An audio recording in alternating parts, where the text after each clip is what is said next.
बहुत तेजी से पिघल रहा है हिमालय। क्या कुछ सालों में हो जाएगा गायब?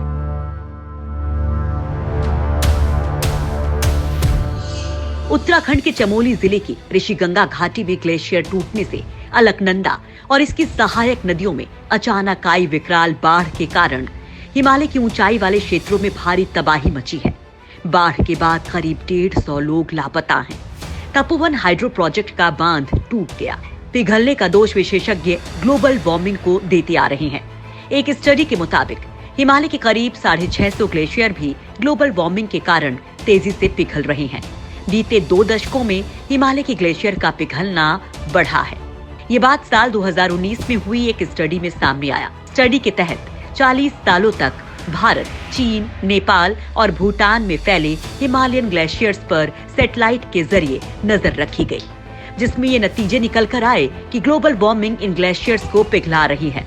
साल 1975 से 2000 तक हर साल औसतन 400 करोड़ टन बर्फ पिघलती रही, लेकिन इसके बाद के सालों में ग्लेशियर्स के पिघलने की रफ्तार दोगुनी हो चुकी है।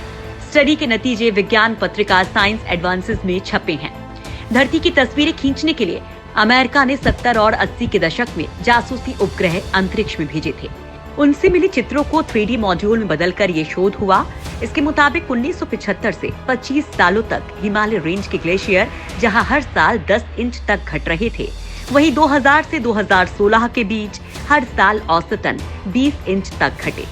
स्टडी में पाया गया कि 2000 किलोमीटर से ज्यादा लंबी पट्टी में फैले हिमालयन क्षेत्र का तापमान 1 डिग्री से ज्यादा तक बढ़ चुका है, जिसकी वजह से ग्लेशियर्स के पिघलने की रफ्तार दोगुनी हो गई है। शोधकर्ताओं ने 40 सालों के इन उपग्रही चित्रों का अध्ययन नासा और जापानी अंतरिक्ष एजेंसी जाक्सा के ताजा डेटा के विश्लेषण के साथ किया, तो पाया कि कैसे हिमालयी क्षेत्र बदल रहा है और कैसे 650 ग्लेशियर्स पर खतरा बढ़ रहा है। हिमालय के ग्लेशियर्स के पिघलने की रफ्तार दोगुनी होने के बाद 8 देशों के लिए खतरे की घंटी बजी है। भारत, चीन, म्यांमार, नेपाल, अफगानिस्तान, पाकिस्तान, बांग्लादेश और भूटान, ये 8 देश हिंदुकुश हिमालय क्षेत्र में हैं और 650 ग्लेशियर्स के खतरे में आने के बाद यहाँ की जनजीवन पर भारी असर पड़ने वाला है। अगर ग्लोबल वार्मिंग के खतरे के मद्देनजर चलाए जा रहे ग्लोबल क्लाइमेट प्रयास नाकाम हुए तो साल 2100 तक हिमालय क्षेत्र के 2/3 ग्लेशियर पिघल चुके होंगे। इस खतरे की भयावहता को आप ऐसे भी समझ सकते हैं कि ग्लोबल वार्मिंग से निपटने के लिए जो महत्वाकांक्षी पेरिस समझौता हुआ, उसका लक्ष्य है कि इस सदी के आखिर तक ग्लोबल वार्मिंग को 1.5 डिग्री तक सीमित किया जाए। लेकिन ऐसा कर पाने के बावजूद तब तक 2.1 डिग्री तापमान बढ़ चुका होगा। इसका नतीजा ये होगा कि 2/3 तक हिमालयी ग्लेशियर पिघल चुके होंगे और एशिया के जिन इलाकों में इन ग्लेशियर्स के कारण नदियां प्रवाहित होती हैं, उन पर निर्भर करने वाली करीब 2 अरब लोगों की आबादी सीधे तौर पर जीवन संकट से जूझेगी। ग्लेशियर्स के पिघलने का सबसे पहला नतीजा होगा भयानक बाढ़, जैसा कुछ साल पहले हम केदारनाथ में देख भी चुके हैं। इसके दूरगामी नतीजे ये होंगे कि ग्लेशियर पिघलने के कारण समुद्र का जलस्तर बढ़ जाएगा, जबकि नदियों का तेजी से घटेगा। खेती, भोजन, ऊर्जा और प्रदूषण पर इसका असर होगा। 1.5 अरब से ज्यादा की आबादी के लिए भोजन पैदा होने की समस्या होगी। तापमान बढ़ने के साथ ही वायु प्रदूषण तेजी से बढ़ेगा और ऊर्जा के कई साधन बहुत तेजी से ठप होते जाएंगे। ग्लेशियर्स पर कैसे रखी जाती है निगरानी? वैसे तो भारत में ग्लेशियर की वजह से नुकसान आम बात नहीं है, लेकिन फिर भी भारत सरकार हिमालय के ग्लेशियर्स पर खास तौर पर निगरानी का काम देश की कई अनुसंधान संस्थाओं के जरिए करती है।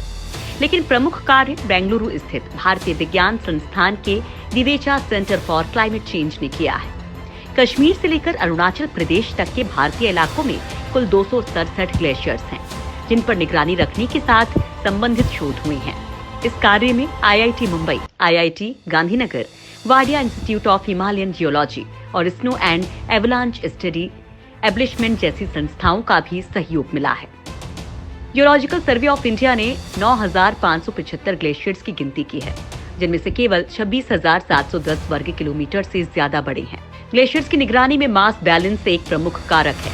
मास बैलेंस सर्दियों में जमा हुई बर्फ और गर्मियों में पिघली बर्फ के भार का अंतर है।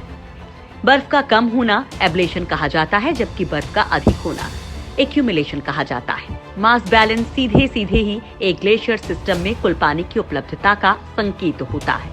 इससे ये भी पता चलता है कि कितना पानी नदियों में बहकर जाने वाला है। ग्लेशियर्स पर इसरो के सैटेलाइट भी निगरानी करते हैं।